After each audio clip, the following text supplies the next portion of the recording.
জুতো পরুনি? আরে তোমার তো এ তো সেই এ তো প্লাস্টিক তো পুরো পায়ে ধরে নেবে এই অন্ধকারে।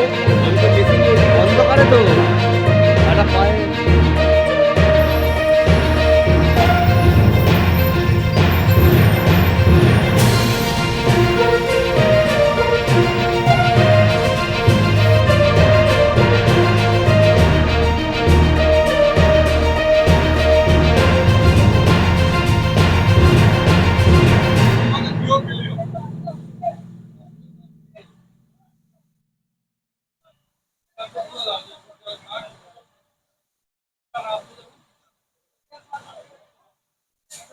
কিছু নাই, ওই ওই ওই ওই ওই ওইখানটা ধোঁয়াচ্ছে, ওই যাবে ওখানটা ওইদিকে দিচ্ছে তো, ওইদিকে দিচ্ছে না।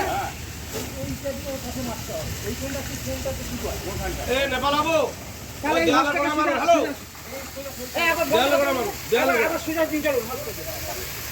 ফোনটাকে বন্ধ করতে লাইন দেখাইছিল, আর লোকটাকে ডাকুন বন্ধ করতে বলো।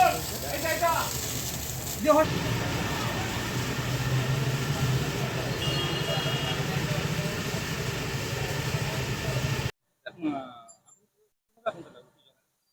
কিভাবে লাগলো সেটা তো এখনই বলা যাবে না।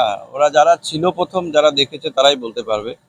আমাদের ডিপার্টমেন্টের গাড়ি আগুনের খবর পাওয়ার সঙ্গে সঙ্গে চলে আসে। 5খানা গাড়ি এসেছে, 2টো আলমপুর, 2টো উলবেড়িয়া, একটা হাওড়া থেকে। আগুন এখন তো নিভে গেছে, পুরোটাই কন্ট্রোল।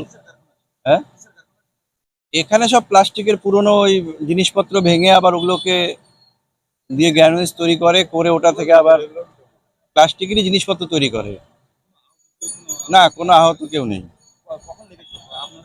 প্রায় 1টা 40-এর দিকে, তাই তো 1টা 40-এর সময় আমাদের কাছে খবরটা আসে। পুরোপুরি নিভেই গেছে, এখন ড্যাম্পিং ডাউন চলছে। 5টা। আমি Ranjan Kumar Ghosh, divisional fire officer, Howrah. আর আমার সঙ্গে রয়েছে ওসি আলমপুর, হরিসাধন সিট।